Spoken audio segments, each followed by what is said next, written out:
لبيك اللهم لبيك لبيك لا. أعوذ بالله من الشيطان الرجيم. بسم الله الرحمن الرحيم. والفجر وليال عشر والشفع والوتر والليل إذا يسر هل في ذلك قسم لذي حجر ألم تر كيف فعل ربك بعاد إرم ذات العماد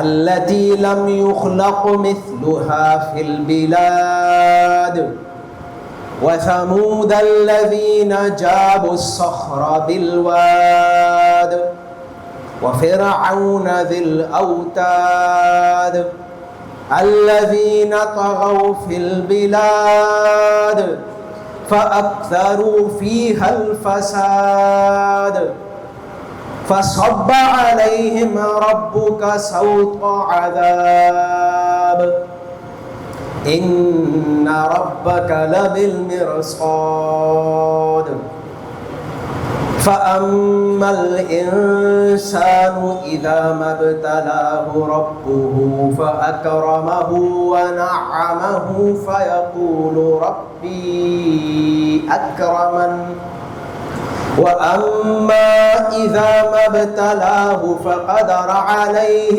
رزقه فيقول ربي أهانن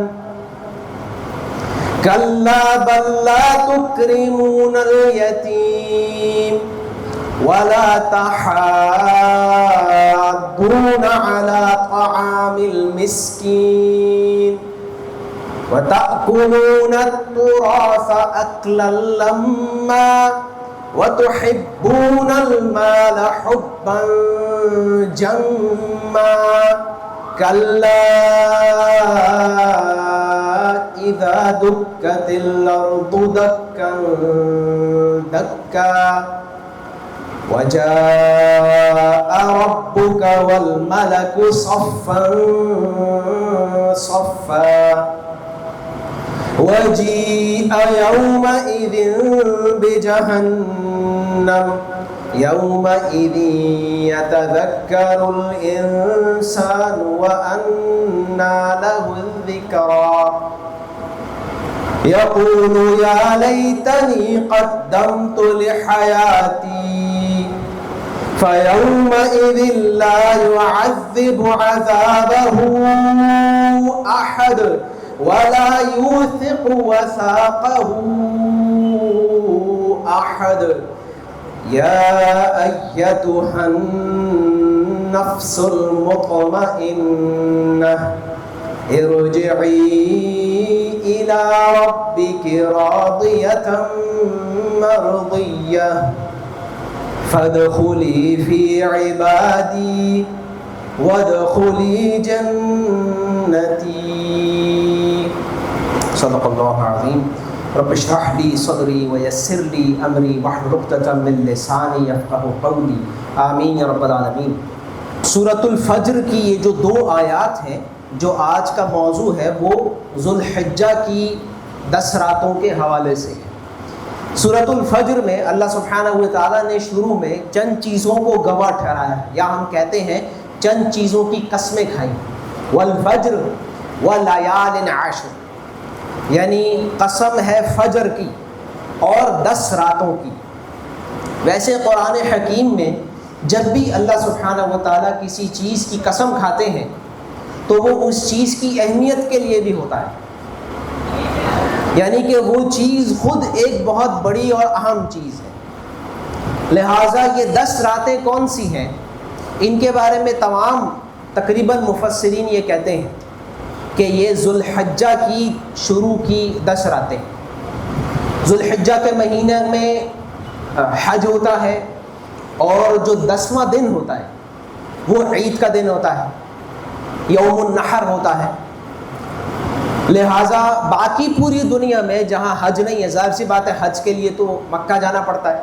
جو لوگ مکہ میں نہیں ہیں ان کے لیے وہ عید کا دن ہوتا ہے، عید الاضحیٰ کا دن ہوتا ہے، اور جو مکہ میں ہیں ان کے لیے وہ یوم النحر ہوتا ہے، وہ بھی عید ہے لیکن ان سے آگے بڑھ کر ہے، یوم النحر بھی ہے کہ ان کا حج مکمل ہو جاتا ہے۔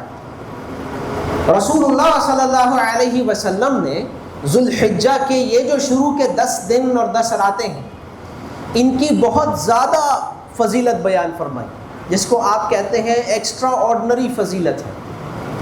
لہٰذا ایک حدیث جو صحیح مسلم میں ہے، رسول اللہ صلی اللہ علیہ وسلم نے فرمایا، اس کا مفہوم ہے کہ یہ جو ذو الحجہ کے دن ہیں اور راتیں ہیں اس میں کی جانے والی عبادت اللہ سبحانہ و تعالیٰ کو باقی پورے سال کی عبادت سے بہتر ہے، پسند ہے، زیادہ محبوب ہے۔ یعنی کہ ذو الحجہ کے ان دنوں میں اور ان راتوں میں جو عبادت کی جاتی ہے وہ باقی پورے سال کسی بھی اور دن یا رات میں کی جائے اس سے زیادہ افضل ہے، سوائے لیلۃ القدر کے۔ لیلۃ القدر خاص ہے، اس رات میں جو عبادت ہو گئی۔ اب کیونکہ 10واں دن تو یوم النحر اور عید کا ہے، اس میں روزہ نہیں رکھا جا سکتا، عید کے دن روزہ رکھنا منع ہے، لیکن جو باقی 9 دن ہیں، پہلی ذی الحجہ سے لے کے اور 9 ذی الحجہ تک، اس میں روزے رکھنے کی فضیلت بیان ہوئی۔ ترمذی شریف کی ایک حدیث میں رسول اللہ صلی اللہ علیہ وسلم نے فرمایا کہ جو شخص ان 9 دنوں میں ذو الحجہ کے پہلی تاریخ سے لے کے 9ویں تاریخ تک جو روزہ رکھتا ہے تو ایک روزے کا ثواب ایک سال کے روزے کے برابر ہے۔ اس کے بعد جو 9 ذی الحجہ ہے اس کے لیے خاص ایک حدیث ہے، رسول اللہ صلی اللہ علیہ وسلم نے فرمایا، جس کو ہم یوم عرفہ کہیں، جو 9 ذی الحجہ ہوتی ہے وہ عرفہ کا دن ہوتا ہے، وقوف عرفہ، اور اگلے دن پھر حاجی وہاں سے جاتے ہیں اور پھر قربانی کرتے ہیں اور پھر وہ اپنا احرام اتارتے ہیں 10واں دن۔ لیکن 9واں دن بہت خاص ہے، 9 ذی الحجہ عرفہ کا دن ہوتا ہے۔ باقی ساری دنیا میں یہ ایک بہت خاص روزے رکھنے کا دن ہے۔ رسول اللہ صلی اللہ علیہ وسلم نے فرمایا کہ جو شخص عرفہ کے دن کا روزہ رکھتا ہے 9 ذی الحجہ، اس کے اگلے اور پچھلے سال کے سارے گناہ معاف کر دیے جاتے ہیں، آنے والے سال کے گناہ اور پیچھے گزرے ہوئے سال کے گناہ۔ اسی طریقے سے ان راتوں کی عظمت بیان ہوئی ہے، ان راتوں کی عبادت کے حوالے سے بھی یہی بات بیان ہوئی کہ ایک رات ہے جس میں لیلۃ القدر کا ثواب ملتا ہے، یہ بھی ایک روایت ہے۔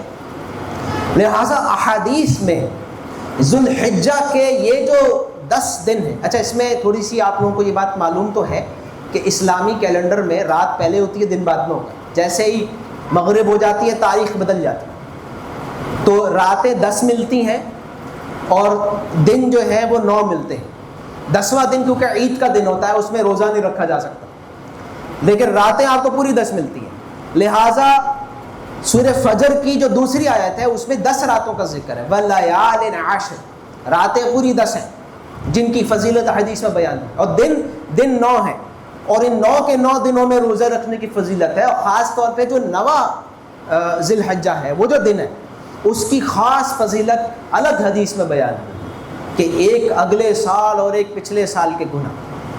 اس فضیلت کی وجہ کیا ہے؟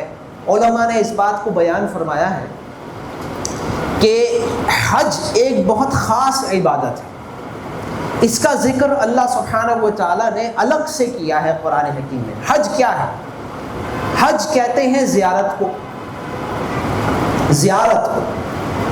وَلِلَّهِ عَلَى النَّاسِ حِجُّ الْبَيْتِ مَنِ اسْتَطَاعَ إِلَيْهِ سَبِيلًا، یہ اللہ کا حق ہے انسانوں پر کہ وہ اللہ کے گھر خانہ کعبہ کے کو وزٹ کرے، اس کی زیارت کرے۔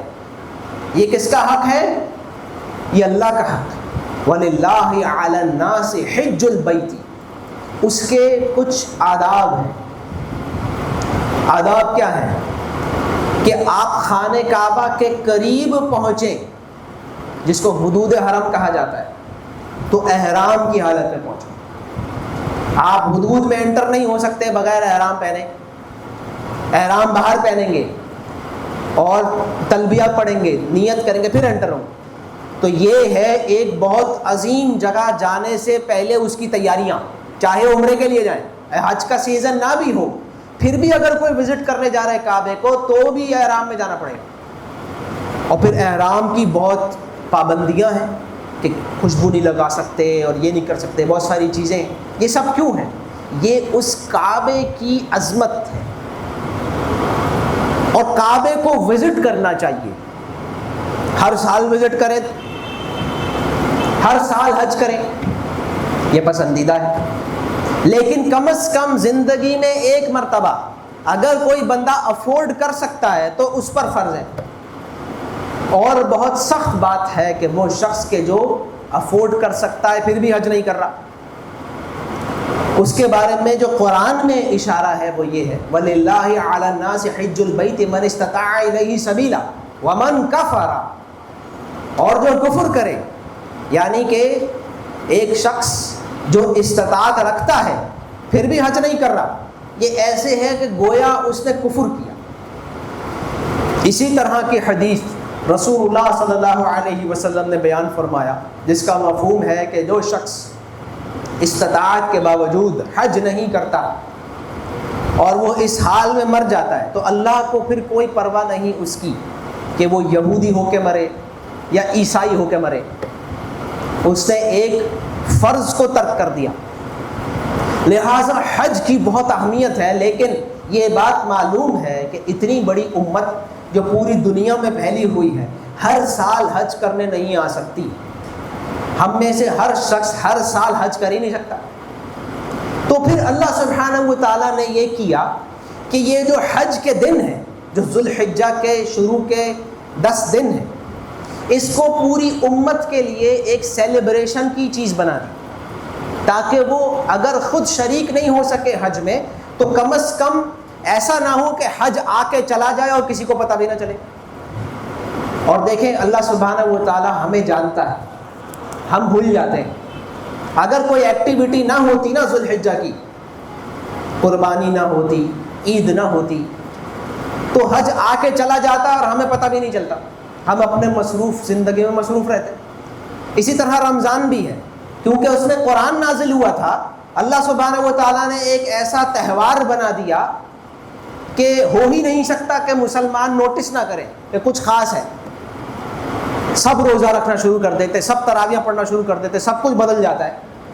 تو ہر بندہ پوچھتا ہے آج کیا ہے، ایسا کیا خاص ہے؟ بچے پوچھتے ہیں نا کہ یہ کیا ہے، سب روزے کیوں رکھ رہے ہیں؟ تو ہمیں کیا کہنا چاہیے کہ کیونکہ یہ قرآن کا مہینہ ہے اس لیے سب اس میں روزے رکھتے ہیں۔ اسی طرح بچے پوچھیں گے کہ ان دنوں میں کیا خاص ہے کہ ہم سب منڈی جا رہے ہیں، جانور لا رہے ہیں، کسائی ڈھونڈ رہے ہیں، تو انہیں بتایا جائے گا کہ یہ حج ہو رہا ہے۔ تو بتائیں گے کہاں ہو رہا ہے؟ تو آپ بتائیں گے وہاں ہو رہا ہے۔ تو ہم کیوں کر رہے ہیں یہاں پہ قربانی؟ اسی لیے تاکہ ہم ان کے ساتھ کچھ نہ کچھ شریک ہو جائیں۔ اسی طرح آتا ہے کہ جیسے ہی پہلی ذی الحجہ شروع ہو، ناخن نہ کاٹو، بال نہ کاٹو۔ اب ظاہر سی بات ہے ہم نے تو احرام نہیں پہنا ہوا، مگر یہ کرنے سے ہوتا کیا ہے؟ یہ جو تہوار ہیں ان کی بڑی اہمیت ہوتی ہے۔ اللہ سبحانہ و تعالیٰ ان تہواروں کے ذریعے سے ہمیں ہمارے بچوں کو ایجوکیٹ کر رہے ہوتے ہیں، تاکہ ہم سوال کریں کہ بھئی کیا خاص بات ہے، تو آپ کو بتایا جائے گا کہ یہ حج ہو رہا ہے، حج خاص بات ہے۔ لہٰذا یہی وجہ ہے کہ اللہ تعالیٰ نے یہ جو 10 راتیں ہیں اور یہ جو دن ہیں ان کو بہت افضل بنا دیا، اور رسول اللہ صلی اللہ علیہ وسلم نے ان کی خاص اہمیت کو بیان فرمایا ہے۔ پھر ایک بڑی خاص بات ہے اور وہ ہے دعا، عرفہ کی دعا۔ رسول اللہ صلی اللہ علیہ وسلم نے فرمایا کہ کوئی دعا افضل نہیں عرفہ کی دعا سے۔ اس سے مراد تو یہی ہے کہ جو حاجی ہو وہ 9 ذی الحجہ کو وقوف عرفہ جب کرتا ہے، وہ والا ٹائم ہے کہ جب میدان عرفہ میں جاتے ہیں اور وہاں ایک ٹائم گزارنا ہوتا ہے ظہر سے لے کے اور تقریباً مغرب تک، اور اس کے بیچ میں کوئی عبادت نہیں، اس کے بیچ میں صرف دعا ہے۔ اور رسول اللہ صلی اللہ علیہ وسلم نے 4 5 6 گھنٹے جتنے بھی ہوتے ہیں وہ صرف دعا کی ہے، نان سٹاپ۔ لیکن اس کے علاوہ جو امت ساری دنیا میں ہے ان کے لیے بھی یہ والا جو دن ہوگا 9 ذی الحجہ، اس میں خاص دعا کا اہتمام کیا جائے، کیونکہ رسول اللہ صلی اللہ علیہ وسلم نے فرمایا کہ یہ جو دعا ہوتی ہے 9 ذی الحجہ کی دعا، یوم عرفہ کی دعا، یہ اللہ کے نزدیک باقی تمام دعاؤں سے افضل ہے۔ اب لیکن جو ہمارا موضوع ہے وہ سورہ فجر ہے، کیونکہ آج کیا تاریخ ہے؟ آج ذی قعدہ کی کیا تاریخ تھی؟ 8 ذی قعدہ۔ ابھی مغرب ہو گئی تو 9 ہو گئی، تو اٹس ٹو ارلی، بہت ارلی ہے یہ ٹاپک، لیکن چلے یاد دہانی ہو گئی کیونکہ اگلے مہینے درس نہیں ہوگا، منتھلی درس یہ جو بینچ مارک کا ہوتا ہے، لہٰذا ہم نے اس ٹاپک کو یہاں رکھا۔ زیادہ امپورٹنٹ بات جو اس وقت بہت ریلیونٹ ہے وہ ہے سورہ فجر۔ سورہ فجر میں یہ جو 10 راتوں کی قسم ہے، یہ کسی بڑی بات کو سمجھانے کے لیے ایک مثال ہے۔ سورہ فجر کیا ہے؟ والفجر، پہلی قسم کیا ہے؟ کس کی؟ فجر۔ ولیال عشر، دوسری قسم ہے ان 10 راتوں کی۔ والشفع والوتر، یہ کیا ہے؟ یہ ہے آڈ اور ایون، قسم ہے شفعی اور وتری۔ وتر ہمیں پتہ ہے، وتر کی نماز ہم پڑھتے ہیں، وتر کہتے ہیں آڈ کو، اس میں اس لیے 3 رکعتیں ہوتی ہیں، آڈ رکعتیں ہوتی ہیں۔ اور شفع کیا ہوتا ہے؟ یہ ایون ہوتا ہے، جیسے 2 4 6 8 10، یہ ایون ہے، وہ آڈ ہے۔ اب ایون اور آڈ کی قسم کا مطلب کیا ہے؟ والشفع والوتر۔ لہٰذا اس پہ علماء نے بیان فرمایا کہ یہ بات ہو رہی ہے رمضان کی آخری عشرے کی، جس میں رسول اللہ صلی اللہ علیہ وسلم نے شب قدر تلاش کرنے کا حکم دیا ہے، اور وہاں اس سے فرق پڑتا ہے کہ آڈ ہے یا ایون ہے، کیونکہ وہاں فرمایا گیا کہ اس کو وتر میں ڈھونڈو، یعنی کہ 21 23 25 27 29۔ لہٰذا یہ جو اشارہ ہے یہ ہے وہ عشرہ جس میں اعتکاف بھی ہو رہا ہوتا ہے، کیوں ہوتا ہے؟ لیلۃ القدر کے۔ اب تیسری قسم کیا ہے؟ والشفع والوتر، جس سے اشارہ ہے رمضان کا آخری عشرہ، جس میں لیلۃ القدر تلاش کرنے کے لیے ہر آدمی آڈ اور ایون کو دیکھ رہا ہوتا ہے۔ واللیل اذا یسر، اور قسم ہے رات کی جب کہ وہ جانے لگے، مطلب رات کا آخری ٹائم، جو اس کو آپ کہیں گے سحری سے قریب والا ٹائم۔ رات شروع ہوتی ہے مغرب سے یا عشاء سے، اور رات ختم کب ہوتی ہے؟ فجر میں، جب پھر روشنی آنا شروع ہو جاتی ہے۔ تو رات کا آخری پہر، اس کی قسم کھائی ہے، رات کے آخری پہر کی۔ جی تھوڑا سا آگے آ جائیے، تھوڑا آگے ہو جائیں، کیونکہ اب جو آئے گا وہ کودتا ہوا آئے گا آپ کے اوپر۔ اگر آپ اس سے بچنا چاہ رہے ہیں تو تھوڑا سا آگے ہو جائیے۔ جزاک اللہ خیر۔ اب خواتین پتہ نہیں آگے ہوں گی یا پیچھے ہوں گی، وہ خود دیکھ لیں، بس جگہ بنانی ہے آنے والی۔ تو جو گیٹ ہوتا ہے نارملی انسان نہیں بیٹھتا ہے، تو اس جگہ کو ہم زیادہ سے زیادہ خالی رکھیں۔ تو چوتھی بات ہے واللیل اذا یسر، اور رات کی قسم جب وہ جانے لگے۔ اس میں کیا خاص بات ہے؟ اس میں بھی کہ ایک خاص بات، رسول اللہ صلی اللہ علیہ وسلم نے اس کی بھی خاص بات ایک بیان فرمائی۔ رات جب جانے لگتی، رسول اللہ صلی اللہ علیہ وسلم نے فرمایا ہر رات آخری پہر اللہ سبحانہ و تعالی قریب ہو جاتے ہیں اور پکار لگاتے کہ ہے کوئی مانگنے والا کہ میں اسے عطا کروں، جس کو ہم تہجد کا ٹائم کہتے ہیں۔ فجر کا ٹائم شروع ہونے سے پہلے سحری کا ٹائم جو ہوتا ہے، وہ والا جو ٹائم، اللہ سبحانہ و تعالیٰ اعلان کرتے ہے کوئی مانگنے والا کہ میں اسے عطا کروں، ہے کوئی مغفرت چاہنے والا کہ میں اسے معاف کر دوں۔ اس وقت کی دعا، اس وقت کا مانگنا وہ ہے جس میں اللہ تعالیٰ خود فرما رہے ہیں کہ ہے کوئی جو میں اسے عطا کر دوں۔ اب یہ 4 قسمیں کھا کر اللہ نے خود ایک سوال کیا ہے جو نارملی قرآن میں نہیں ہوتا۔ هل فی ذالک قسم لذی حجر، کیا ان قسموں میں ایک عقل والے کے لیے کافی سامان نہیں ہے؟ کیا یہ جو میں نے قسمیں کھائی ہیں اوپر، 5ویں آیت کیا ہے؟ 5ویں آیت ریفر کر رہی ہے پچھلی 4 آیات کو، کہ یہ جو پیچھے 4 آیتیں گزری ہیں اس میں ایک عقل مند آدمی کے لیے کافی اشارے ہیں۔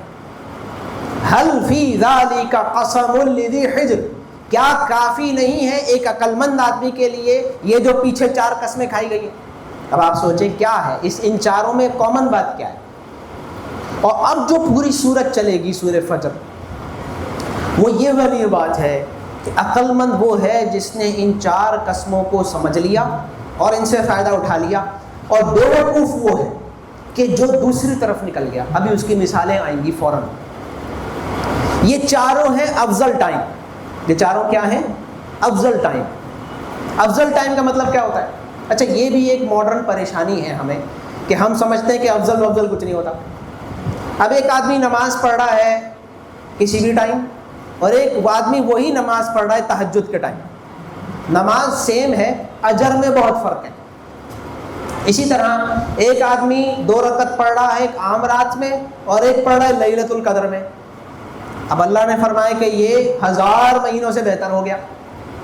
اسی طرح ایک آدمی ذوالحجہ کی راتوں میں پڑھ رہا ہے، ایک آدمی ویسے روزہ رکھ رہا ہے، اور ایک آدمی رکھ رہا ہے ذوالحجہ کے روزے، جس کے بارے میں رسول اللہ نے فرمایا کہ 1 سال کے روزوں کا ثواب۔ اب عقل مند آدمی وہ ہوتا ہے کہ جو میکسیمائز کرتا ہے ریٹرن، کہ بھائی اگر میں وقت لگا رہا ہوں کس لیے؟ ثواب کمانے کے لیے، تو میکسیمم کرے۔ جیسے ہم کہتے ہیں نا کہ اگر پیسے لگا رہے ہو تو ریٹرن آف انویسٹمنٹ جہاں میکسیمم ہو وہاں لگانا چاہیے۔ عقل مند آدمی تو وہ ہوتا ہے کہ جس کے پاس اگر کچھ پیسے آئے، جیسے والد صاحب کا انتقال ہوا، اب وہ وراثت تقسیم ہوئی تو اچانک سے کچھ ایک اماؤنٹ آ جاتی ہے۔ عقل مند ترین آدمی کون ہے؟ جو ایسی جگہ ان پیسوں کو لگائے گا جہاں یہ سیف بھی ہو جائے، ضائع بھی نہ ہو، اور اس میں سب سے زیادہ ریٹرن بھی ملتا ہو، اور سب سے زیادہ لانگ ٹرم بھی ہو۔ اگر آپ کو فوراً ریٹرن مل گیا اور اس کے بعد 1 مہینے بعد سارے پیسے ختم ہو گئے، یہ بیوقوفی ہے۔ لہذا سیف بھی رہے، بہترین ریٹرن بھی ملے، اور ملتا بھی رہے، اجر اس کا لانگ ٹرم ہو، یہ ہوتا ہے عقل مند آدمی۔ اب یہاں فرمایا کہ فجر، پہلی چیز کیا تھی؟ والفجر۔ اب 5 نمازیں ہیں، ان میں سے ایک فجر کی نماز۔ اکثر ہوتا ہے کہ ہمارے ہاں بھی یہ ہوتا ہے کہ فجر کی نماز میں سب سے کم مسجد میں حاضری ہوتی ہے، فجر کی نماز سب سے مشکل ہوتی ہے۔ ایک عام نمازی کراچی کا، اس کو ہم کہتے ہیں، اگر آپ سے کہے یہ بندہ نمازی ہے، اس کا مطلب کتنی پڑھتا ہے؟ 4۔ ہمارے یہاں یہ سب نے مان لیا ہے کہ 4 وقت پڑھنے والا نمازی ہے بھائی، 5 بھی بڑی مشکل ہے۔ اگر آدمی فجر کا نمازی ہے، اس کے لیے ہمارے پاس ایک الگ درجہ ہے، وہ ولی اللہ میں آتا ہے، 5 بھی پڑھنے والا، جبکہ وہ بھی فرض ہے۔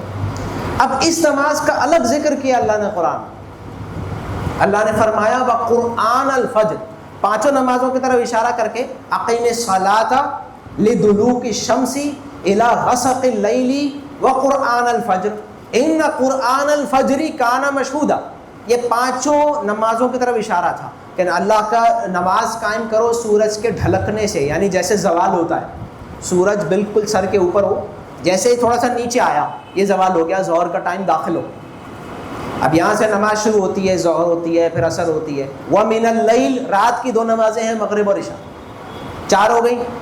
وَقُرْآنَ الْفَجْرِ، فجر کو الگ ذکر کیا اور اس کو کہا قرآن فجر، یعنی فجر کی نماز میں قرآن کی زیادہ تلاوت ہوتی ہے۔ اور ایسا ہے بھی، آپ صلی اللہ علیہ وسلم نے فرمایا کہ زیادہ، اس کا مفہوم ہے زیادہ تلاوت ہونی چاہیے باقی نمازوں کے بنسبت فجر۔ پھر ذکر کیا ان قرآن الفجر کان مشہودا، کہ فجر کو پڑھے جانے والے قرآن کو دیکھا جاتا ہے، سنا جاتا ہے، لہٰذا فجر کی فضیلت باقی نمازوں سے زیادہ ہے، قربانی بھی اس میں زیادہ ہوتی ہے۔ تو پہلی، اب فجر کی نماز روزانہ آ رہی ہے اور روزانہ جا رہی ہے۔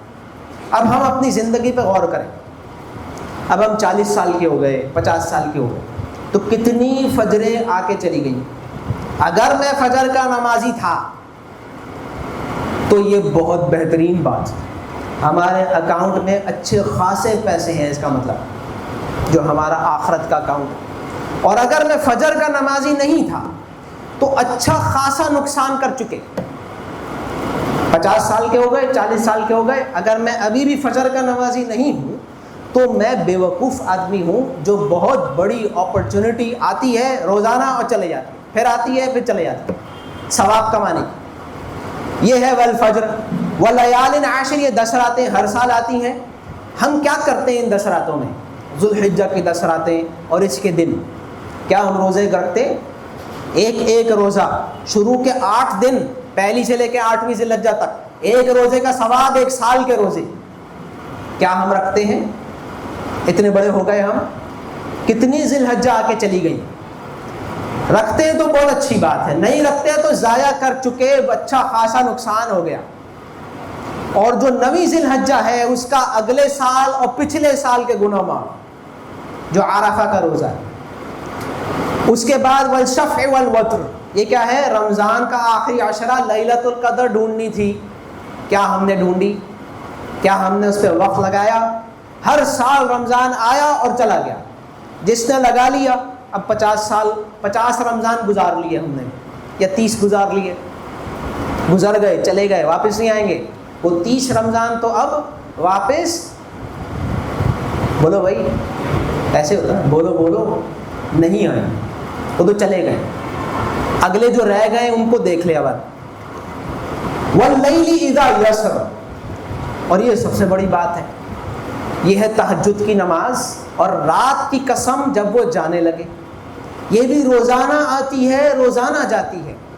جیسے آپ کہیں کہ یار ہمارے یہاں پانی کا بڑا مسئلہ ہے، خاص طور پہ جو کرایہ دار ہوتا ہے تو مالک مکان کو کہتا ہے کہ یار پانی نہیں آتا. اگر کرایہ دار بولے کہ بھائی تہجد کے وقت آتا ہے پانی، آپ اس وقت اٹھ کے موٹر چلا لیں، اور بندہ روزانہ نہیں اٹھ سکے موٹر چلانے کے لیے، تو روزانہ اس کو پھر پانی کا انتظام کرنا پڑے. اب یہ ٹینکر والوں پہ ڈیپینڈ کرتا ہے ان کا موڈ کیا چل رہا ہے، تو کبھی 5000 لیں گے، کبھی 3000 لیں گے. اب یہ آدمی انتہائی بیوقوف آدمی ہے جو صبح صرف کیونکہ اٹھ نہیں سکتا اسی لیے ہر روز ٹینکر ڈلواتا ہے یا ہر کچھ دن کے بعد ڈلواتا ہے. آپ کیا کہیں گے؟ یار عجیب تم بیوقوف آدمی ہو، کوئی سیٹنگ کر لو، کوئی الارم لگا لو، کوئی چیز ایسی بنا لو، کوئی بندہ رکھ لو کہ ایک پانی آتا ہے اور چلا جاتا ہے، اس وقت آپ سو رہے ہوتے، جب آپ اٹھتے اور آپ موٹر چلاتے رہے، پورا دن چلاتے رہے، پورا دن نمازیں پڑھ لیں، وہ ثواب نہیں ملے گا جو تہجد کا ثواب ہے. اب پھر اللہ نے خود پوچھا حل فی ذالک قسم لذی حجر، کیا ایک عقل مند آدمی کے لیے کافی اشارے نہیں ہیں ان قسموں میں؟ اب اس کے بعد دیکھیں عقل مند آدمی کون ہوتا ہے، اس کی الٹی مثال ہے. اب دنیا میں ہم یہ سمجھتے ہیں جیسے کوئی شخص ہے، اگر وہ پیدا ہوا اور اس کا باپ بہت امیر آدمی نہیں تھا، اتنا پریویلیج نہیں تھا، اگر وہ اپنی محنت سے کچھ بن گیا، بڑا آدمی بن گیا، بہت پیسے اس نے کما لیے، تو اس کو ہمارے یہاں کہتے ہیں سکسیس اسٹوریز، کہ یہ کامیاب لوگ ہیں، اور آپ ان کی زندگیوں کو ایڈمائر کرتے ہیں. وہ کتابیں لکھتے ہیں تو ہم چاہتے ہیں کہ ہمارے بچے وہ کتابیں پڑھیں کہ کیسے اس نے اپنے وقت کو مینیج کیا، اور کیسے اس نے اپنے بجٹ کو مینیج کیا، اور کیسے یہ اس مقام تک پہنچا ہے. یہ ہے دنیاوی مقام. دنیاوی مقام آدمی کتنا حاصل کر لے گا؟ اب جو انہوں نے سب سے اونچا مقام حاصل کیا تھا انسانی تاریخ میں، دنیاوی طور پر انسانی تاریخ میں سب سے اونچے مقام حاصل کرنے والوں کی مثالیں. سب سے پہلی بات، الم تر کیف فعل ربک بعاد، کیا تم نے نہیں دیکھا کہ تمہارے رب نے قوم عاد کے ساتھ کیا کیا؟ ارم ذات العماد، اس اونچے ستونوں والی قوم ارم کے ساتھ. یہ قوم عاد کیا تھی؟ ان کا ایک شہر تھا جس کا نام تھا ارم کا شہر، اس کو پلرز والا شہر بھی کہتے تھے، اور یہ بہت امیر قوم تھی، بہت طاقتور لوگ تھے، لہٰذا یہ بڑے بڑے پلرز والی بلڈنگز بناتے تھے، بہت اونچی اونچی بلڈنگیں بناتے تھے، تو کہتے تھے کہ سٹی آف پلرز ہے یہ. لیکن ان کے ساتھ کیا اور فرمایا التی لم یخلق مثلها فی البلاد، یہ وہ لوگ تھے کہ جن جیسے ہم نے بعد میں کبھی شہروں میں بنائی نہیں. یہ قوم عاد جیسے لوگ ہم نے بعد میں بنائی نہیں. اور دوسری جگہ قرآن میں آتا ہے بڑے عقل مند لوگ تھے، وَكَانُوا مُسْتَبْصِرِينَ. لہٰذا دنیاوی طور پر سیاسی طاقت کے حساب سے دیکھا جائے ہر دنیاوی معیار پر کامیاب ترین تھے. لیکن ہوا کیا جب رسول آئے اور رسول نے یہ نہیں کہا کہ پیسے کمانا بری بات ہے، امیر نہیں ہونا چاہیے، اس میں کوئی مسئلہ نہیں ہے. مسئلہ یہ ہے کہ بس کوئی غلط کام نہ کرو، بس باقی کھاؤ پیو انجوائے کرو. کس نے منع کی؟ اتنی بات تھی بس. رسول نے کہا تھا شرک نہیں کرو، شرک سے تو پیسے نہیں آتے.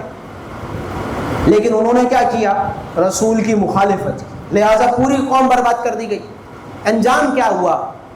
اتنا طاقتور اور پیسے والا ہونے کا انجام. اس کے بعد وَثَمُودَ الَّذِينَ جَابُوا الصَّخْرَ بِالْوَادِ، اور قوم سمود کے ساتھ اللہ نے کیا کیا؟ جو لوگ پہاڑوں کو کاٹتے تھے، وادیوں کے اندر پہاڑ کاٹتے تھے، پہاڑ کاٹ کے اپنے گھر بناتے تھے. اللہ نے مثالیں بھی سلیکٹڈ دی ہیں اور ان کے کارنامے وہ گنوائے ہیں جو دنیا میں اس وقت کسی نے نہیں کیے تھے. اس وقت کی ٹیکنالوجی کہ ایک پہاڑ کے اندر گھر بنا دیا جائے، جب کرین بھی نہیں ہے، اتنی اوپر چڑھے کیسے آدمی؟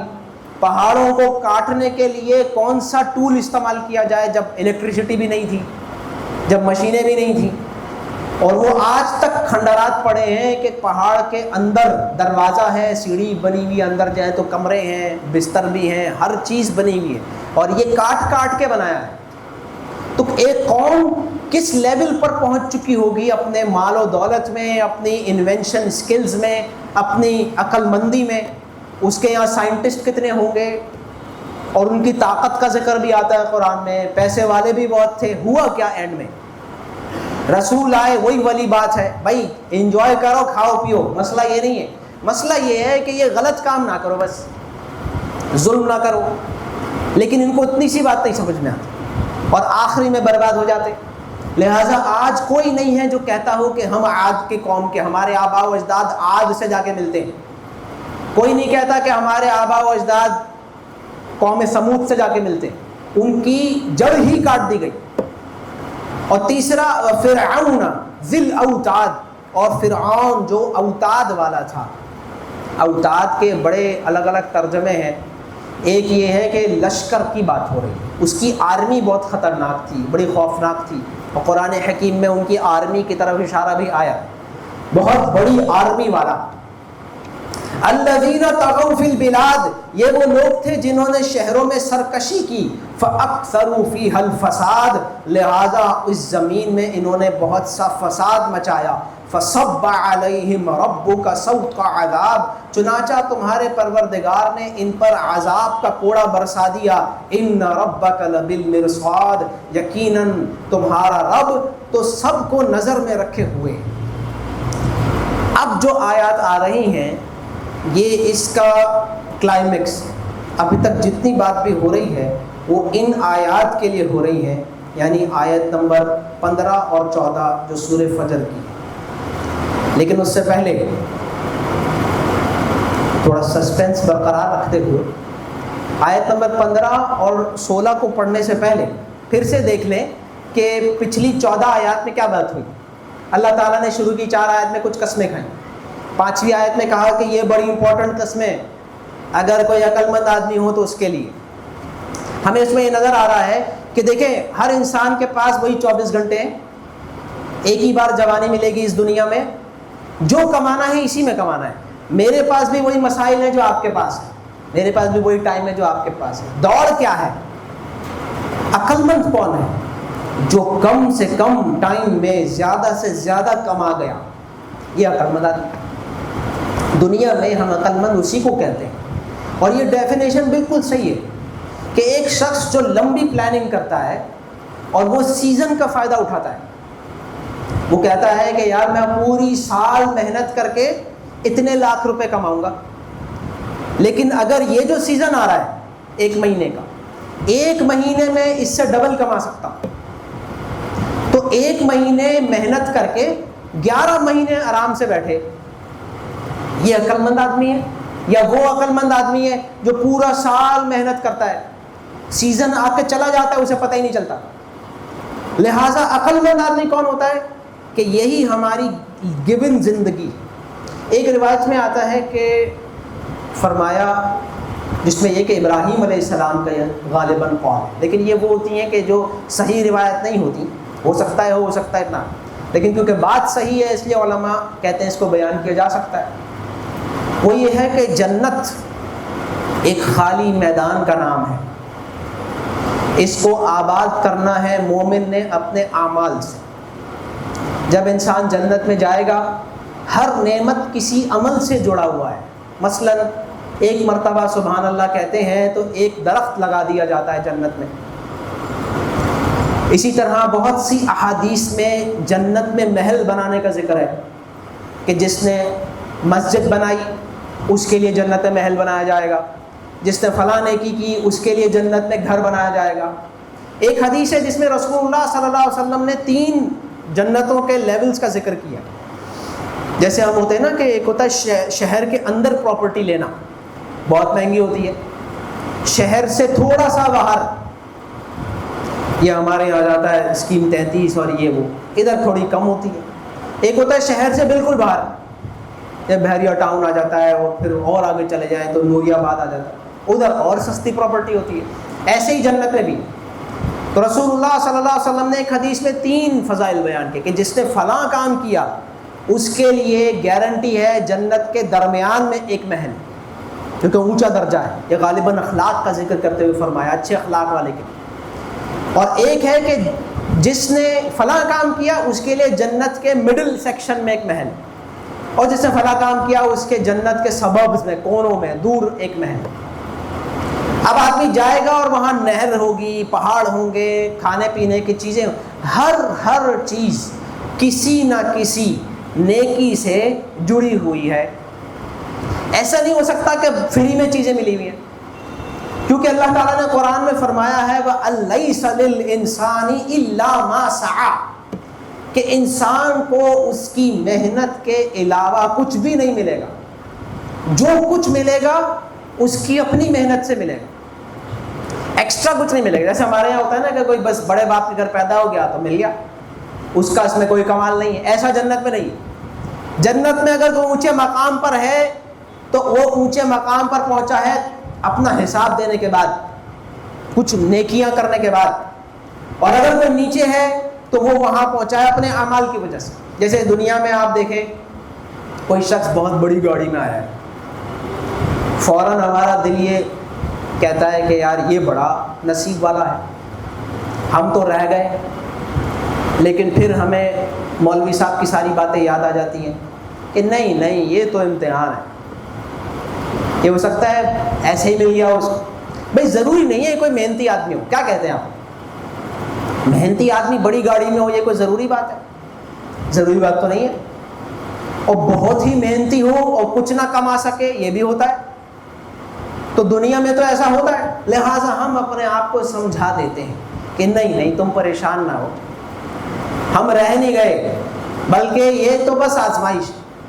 اچھا جنت میں ایسے نہیں ہوگا، اگر جنت میں کوئی اونچی جنت میں ہے تو اپنے اعمال سے، اور اگر ہم رہ گئے تو ہم رہ گئے۔ کبھی کبھی ڈنر کے لیے جایا کریں گے تو اس وقت سمجھ میں آئے گا۔ رسول اللہ صلی اللہ علیہ وسلم نے فرمایا کہ اللہ تعالیٰ بغیر جہاد کرے بھی لوگوں کو جنت میں ڈالے گا۔ تو صحابہ نے فرمایا کہ کیا یہ خوشخبری میں سب کو سنا دوں؟ تو رسول اللہ صلی اللہ علیہ وسلم نے فرمایا جس کا مفہوم یہ ہے کہ یہ خوشخبری نہیں ہے، کیونکہ جنت کے بہت سے درجات ہیں، اور آپ صلی اللہ علیہ وسلم نے فرمایا کہ تم صرف ایک درجے اوپر والے جنتی کو ایسے دیکھو گے جیسے آج ستاروں کو دیکھتے ہو۔ یہ خوشخبری نہیں، کیونکہ وہ صحابی یہ سمجھے کہ جنت ایک ہی ہوتی ہے سب کی، کچھ لوگ جہاد کر کے وہاں جا رہے ہیں، کچھ لوگ بغیر جہاد کے جا رہے ہیں۔ تو جو جہاد نہیں کر رہے ان کو جا کے بتائے تھے بھائی پریشان نہ ہو، تم بھی مجاہدین کے ساتھ ہوگے، تو فرمایا نہیں۔ پوری آیت ہے سورہ نساء میں فضل اللہ المجاہدین علی القاعدین اجرا عظیما وکلا وعد اللہ الحسنى۔ سورہ نساء کی آیت ہے کہ بے شک اللہ تعالیٰ نے بہت بڑی فضیلت دی ہے درجے میں ان لوگوں کو جو جہاد کرتے ہیں اپنے جان اور مال کے ساتھ اللہ کے راستے میں، ان لوگوں پر جو بغیر کسی وجہ کے بھی بس گھر میں بیٹھے ہیں، قاعدین غیر اولی الضرر، کوئی ریزن نہیں ہے، کوئی معذوری نہیں ہے، پھر بھی جہاد نہیں کر رہے۔ وَكُلًّا وَعَدَ اللَّهُ الْحُسْنَى، ہاں لیکن اللہ کا سب سے اچھا وعدہ ہے، ایسا نہیں ہے کہ یہ جنتی نہیں ہے، یہ بھی جنتی ہیں، وہ بھی جنتی، لیکن دوسری بات وَفَضَّلَ اللَّهُ الْمُجَاهِدِينَ عَلَى الْقَاعِدِينَ أَجْرًا عَظِيمًا، اللہ نے بہت بڑی فضیلت دی ہے مجاہدین کو بیٹھے رہنے والوں پر. تو دیٹ میک سینس، صحیح بات ہے، ایسے ہی ہونا چاہیے. جو زیادہ محنت کرے اسے زیادہ ملے، جو کم محنت کرے اسے کم ملے، ایسے ہی ہوگا. لیکن اس کا مطلب پھر بہت تکلیف دہ ہے، کیونکہ رسول اللہ صلی اللہ علیہ وسلم نے فرمایا کہ جنت میں صرف ایک غم ہے، جنت میں غم صرف ایک، کہ وہ وقت جو دنیا میں بغیر اللہ کے ذکر کے گزر گیا، اس پر انسان کو غم ہوگا. آپ صلی اللہ علیہ وسلم نے فرمایا جنت میں صرف ایک غم ہے. حدیث تو ختم ہو گئی یہاں پر، لیکن ایک مسئلہ ہے. ایک غم دنیا کا ہے، ایک غم جنت کا ہے. دونوں میں فرق کیا ہے؟ دنیا کا غم ایک دن ختم ہو جائے گا، اور جنت کا غم ہمیشہ ہمیشہ ہمیشہ ہمیشہ ہوتا ہے. کون سا درد پسند ہے آپ کو؟ ایک مرتبہ بڑا درد جو ہو کے ختم ہو جائے، یا وہ درد جو بس چلتا ہی جائے؟ بس کتنے سال ہو گئے بھائی، 1000 10,000 50,000 سال ہو گئے جنت میں، غم ابھی بھی چل رہا ہے. اور یہ غم ایسا ہے جو ہر لمحے تازہ ہونا ہے. آپ جب بھی کسی اونچے جنتی کے گھر جائیں گے، وہاں بہت ساری چیزیں پائیں گے جو آپ کے پاس نہیں ہیں، اور ہر چیز کو دیکھ کر آپ کو وہ غم یاد آئے گا. اس لیے کیونکہ جب آپ اس سے پوچھیں گے کہ یار ہمارے پاس تو یہ والا فون نہیں ہے، تو تم ایسا کیا کرتے تھے، تو بتائے گا بس میں فرض کے بعد 2 سنت بھی پڑھ لیتا تھا. بس کتنی دیر لگتی ہے 2 سنت پڑھنے میں؟ اب آدمی سوچے گا کہ مجھ سے بڑا دنیا کا بے وقوف آدمی کوئی نہیں، یا یہ کہ یہ اتنا بڑا محل، یا یہ والی نہر تو ہمارے پاس ہے ہی نہیں، وہ والا پھل تو ہمارے پاس ہے ہی نہیں. سورہ واقعہ میں اللہ تعالیٰ نے 2 جنتوں کا ذکر کیا ہے، مقربین کی جنت اور اصحاب یمین کی جنت ساتھ ساتھ. مقربین کون ہیں؟ جن کے پاس مثلاً پھل جو بھی وہ چاہیں، وفاکہۃ مما یتخیرون ولحم طیر مما یشتہون، جیسا پرندے کا گوشت چاہیں، جو بھی پھل وہ چاہیں. اور اصحاب یمین کے لیے شروع ہوتا ہے کیلوں سے، وطلح منضود، شروع ہوتا ہے سدر سے، بیری، سدر مخضود وطلح منضود. پھر ہوتا ہے وفاکہۃ کثیرہ، پھل ہوں گے بہت سارے، لیکن جو بھی چاہیں وہ نہیں، بہت سارے ہوں گے. فرض کریں آپ کہیں بھائی فلاں پھل چاہیے، تو وہ تو یہاں نہیں ہے، وہ تو وہاں ہوتا ہے، تو آپ یا تو ڈبہ منگوا لیجئے گا اگلی بار جائیں تو. اور جب بھی آدمی جائے گا یہ غم تازہ ہوتا چلا جائے گا. اور ایک ہی بات یاد آئے گی، اس کو جو کچھ ملا ہوا ہے یہ اس نے کمایا ہے، اس کے باپ کی وراثت نہیں ہے یہ، اور مجھے اگر نہیں ملا تو یہ کس کی غلطی ہے؟ بولے بھائی یہ میری غلطی. اور بار بار یہ غلطی یاد آتی چلی جائے گی، اور انسان کو پھر سورہ فجر یاد آئے گی. اللہ تعالیٰ نے فرمایا تھا یہ 4 قسمیں عقل مند آدمی کے لیے کافی ہیں. روزانہ فجر کی نماز آ کے جا رہی ہے، ہر سال ذی الحجہ کے 10 دن راتیں آ کے جا رہے ہیں، ہر سال رمضان کا آخری عشرہ آ کے جا رہا ہے، اور ہر رات تہجد کا وقت آ کے جا رہا ہے. جو آدمی اس کو استعمال کر رہا ہے اس دن وہ بہت عقل مند اور کامیاب ہوگا. اور جنہیں ہم کامیاب سمجھتے ہیں، دیکھو ان کی میزائل دیکھو، ان کی ٹیکنالوجی دیکھو، ان کے شہر دیکھو، تو اللہ نے بتا دیا کہ عاد جیسے ہم نے خود کبھی آج تک نہیں بنائے.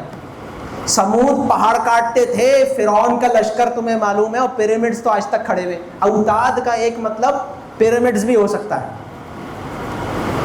لیکن ان کے ساتھ ہوا کیا؟ دنیا میں برباد ہوئے، آخرت میں جہنم میں جائیں گے. اب دیکھیں جو ریئل ایشو ہے انسان کے ساتھ، ایک مسئلہ ہے، وہ آ رہا ہے آیت نمبر 15 اور 16. فَأَمَّا الْإِنسَانُ إِذَا مَبْتَلَاهُ رَبُّهُ فَأَكْرَمَهُ وَنَعَّمَهُ فَيَقُولُ رَبِّي أَكْرَمَنِ. یہ آیت نمبر 15 ہے کہ جب انسان کا معاملہ یہ ہے کہ جب اس کا رب اسے آزماتا ہے. اب یہ لفظ بہت اہم ہے، ابتلا. اذا مبتلاہ رب، ابتلا یعنی آزمائش. ترجمے میں کیا ہوتا ہے ورڈ ہوتا ہے کہ اردو ترجمہ میں پھر آدمی کھو جائے گا. عربی میں آپ دیکھیں گے نا تو دونوں آیت میں یہ ورڈ ریپیٹ ہو رہا ہے اور یہی ورڈ سب سے اہم ہے. ابتلا آزمائش. انسان کا معاملہ یہ ہے فَأَمَّا الْإِنسَانُ إِذَا مَبْتَلَاهُ رَبُّهُ، جب اس کا رب اسے آزماتا ہے فَأَكْرَمَهُ، اس کو تھوڑی دنیا میں عزتیں دیتا ہے. لوگ سلوٹ کرتے ہیں، سر سر کر کے بولتے ہیں، سلام کرتے ہیں، ایک عزت سی مل جاتی. اکرمہ وَنَعَمَهُ، اور اسے کچھ نعمتیں دیتا ہے، دنیا کا مال، دنیا کی لگژریز. فَيَقُولُ رَبِّي أَكْرَمَنِ، تو وہ کہتا ہے کہ میرے رب نے مجھے عزت دی. وہ کیا کہتا ہے؟ میرے رب نے مجھے عزت دی. اگر یہ آیت ویسے ہی آدمی پڑھ لے اسے سمجھ میں ہی نہیں آئے گا کہ اس میں مسئلہ کیا ہے. اگر آپ اس آیت کو اکیلے پڑھ لیں اور اگلی آیت نہ پڑھیں تو آپ کو سمجھ نہیں آئے گا ایگزیکٹلی اس میں پرابلم کیا ہے. ایک آدمی کہہ رہا ہے میرے رب نے مجھے عزت دی. ہو سکتا ہے یہ جملہ ہم کئی بار کہہ چکے ہوں زندگی میں، بھائی رب نے عزت دی ہے، رب نے عزت دی ہے، رب نے عزت دی. اس میں مسئلہ کیا ہے؟ مسئلہ یہ ہے کہ وہ جس چیز سے آزمایا گیا تھا اس چیز کے ملنے کو عزت سمجھ رہا ہے. اگلی آیت میں سمجھ میں آ جائے گا. آیت نمبر 16 وَأَمَّا إِذَا مَبْتَلَاهُ، اور جب اس کا رب اسے آزماتا ہے، پھر سے وہی لفظ ابتلا، آزمائش. فَقَدَرَ عَلَيْهِ رِزْقَهُ، اور اس کا رزق اس کے لیے گن گن کر دیتا ہے. قدرہ کا مطلب کیا ہوتا ہے؟ جیسے انجیکشن لگاتے ہیں نا پیشنٹ کو تو اس میں ملی میٹر گن کے لگاتے ہیں. اس کو کہتے ہیں کوئی چیز ایگزیکٹلی اتنی ہی دینا جتنی نیڈڈ تھی. اس کو کہتے ہیں فقدر علیہ رزقہ، جس کو ہم ہینڈ ٹو ماؤتھ کہتے ہیں اپنی زبان میں. اللہ تعالیٰ گن گن کے رزق دیتا ہے. اور کبھی کبھی ایسے ہوتا ہے کہ پیسے پہلے آ جاتے ہیں، خرچہ بعد میں آتا ہے. پتہ چلے کوئی حادثہ ہو گیا، اب ہاسپٹل کے بل دے رہے ہیں اور یہ حادثہ ہونے سے 5 دن پہلے ہی کہیں سے پیسے آئے تھے. آدمی خوش ہو گیا، چلو بھائی پیسے آ گئے، اب فریج لے لیں گے. تو پتہ چلا کہ یہ خرچہ آ گیا، وہ پیسے جو آئے تھے یہاں چلے گئے. اس کو کہتے ہیں کہ اللہ تعالیٰ اس کو اتنا دیتا ہے ایگزیکٹلی جتنا زندہ رہنے کے لیے ضروری. فَيَقُولُ رَبِّي أَهَانَنِ، تو یہ کہتا ہے کہ میرے رب نے مجھے ذلیل کر دیا. کیا کر دیا؟ اس سے سمجھ میں آئے گا یہ وہی بندہ ہے جو پچھلی آیت میں تھا نا، وہی بندہ ہے. جب اس کو عزتیں مل رہی تھیں، سب جی سر کر رہے تھے، نعمتیں ملی ہوئی تھیں، تو کہتا ہے بھائی رب نے عزت دی ہے. رب نے کیا دی ہے؟ عزت. اور جب حالات بدل گئے، اب گن گن کے ملتا ہے، ہینڈ ٹو ماؤتھ ہو گیا ہے، تو کہتا ہے رب نے ذلیل کر دیا. کیا کر دیا رب نے کیا کر دیا؟ ذلیل کر دیا. یہ کیا مسئلہ ہے؟ الٹا ہو گیا سب. اس کا مطلب ہے میرے بھائی آپ پیسے آ جانے کو عزت سمجھتے ہیں اور پیسے چلے جانے کو ذلت سمجھتے ہیں. اس حساب سے تو رسول اللہ صلی اللہ علیہ وسلم تو بہت ہی فقیر تھے. آپ صلی اللہ علیہ وسلم فرماتے تھے یہ جو میری غربت ہے یہ میرا فخر ہے، کیونکہ آپ صلی اللہ علیہ وسلم کی غربت اور فقر وہ اختیاری تھا. آپ صلی اللہ علیہ وسلم چوز کیا تھا کہ میں ایسا ہی رہوں کہ مہینوں چولہا نہ جلے، پیٹ پہ پتھر باندھنے پڑے.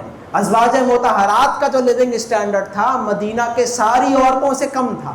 اگر غربت ذلت ہے تو رسول اللہ صلی اللہ علیہ وسلم کے بارے میں کیا کہیں گے؟ یعنی اس آدمی کا کانسیپٹ خراب ہے. آدمی کہتا ہے رب نے عزت دی، تو رب عزت کا مطلب کیا پیسے ہوتے ہیں؟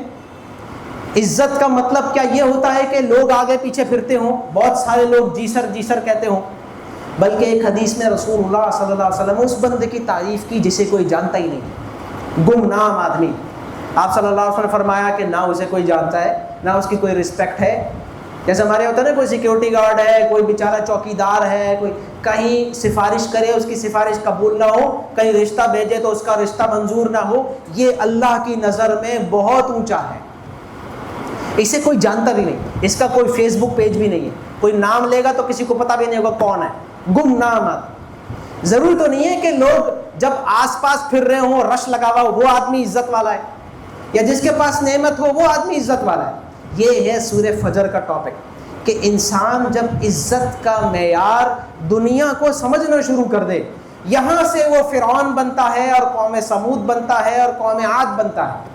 وہ کہتا ہے بھیا پیسہ ہے تو عزت ہے، پیسہ نہیں ہے تو عزت نہیں ہے، لہٰذا پیسہ کماؤ، چاہے جھوٹ بول کر کماؤ، رشوت لے کر کماؤ، چاہے دوسرے کو مار کر کماؤ۔ یہی قوم عاد کر رہی تھی، قوم سمود کر رہی تھی، دوسروں پر ظلم کر کے ان کا مال چھیننا، اس سے روک رہے تھے ان کے رسول، اور یہی فرعون کر رہا تھا، پوری ایک قوم کو غلام بنایا ہوا تھا۔ لہٰذا کیونکہ پیسہ ہے تو بس سب جائز ہو گیا، جیسے آج امریکہ کے لیے سب جائز ہے، کوئی انٹرنیشنل لا نہیں ہے، بس ہم نے کہہ دیا۔ یہ تو کہتے بھی ہیں، تو اچھی بات ہے کہ ان کے پریزیڈنٹ ٹرمپ صاحب بن چکے ہیں، جنہوں نے بتا دیا ہے کہ ہم سب کیا سوچتے تھے آج تک ہم آپ کو بیوقوف بنا رہے تھے۔ اصل بات یہ ہے کہ مجھے کوئی پرواہ نہیں ہے انٹرنیشنل لا کی، یہ کہتے ہیں، مجھے کوئی پرواہ نہیں ہے کانسٹیٹیوشن کی، یہ کہتے ہیں، مجھے کوئی پرواہ نہیں ہے ہیومن رائٹس کی، یہی سوچ ہے۔ بھائی پیسہ اور طاقت ہونی چاہیے، سب آپ کو سلوٹ کریں گے، کر رہے ہیں یا نہیں؟ سارے مسلمان غیر مسلم سلوٹ کس کو کرتے ہیں؟ جس کے پاس پیسہ ہے۔ اور اگر یونائٹڈ نیشنز میں بھی ویٹو دیا ہوا ہے تو انہی کو دیا ہوا ہے، G5 G8، جی بھائی کاہے کا ویٹو؟ اسی لیے کیونکہ پیسے والے ہیں۔ یہ پیسہ ان کے پاس آیا کیسے، یہ چھوڑ دیں۔ جیسے ہمارے یہاں ہوتا ہے نا، بڑی گاڑی سے اترے گا تو سلوٹ مارنا ہے، یہ پیسہ آیا کیسے، اس کو چھوڑ دیں۔ یہ ہے قوموں کی بربادی کی وجہ۔ اب چاہے آپ سے کوئی کہے تہجد پڑھا کرو، ان امپورٹنٹ، تہجد سے اگر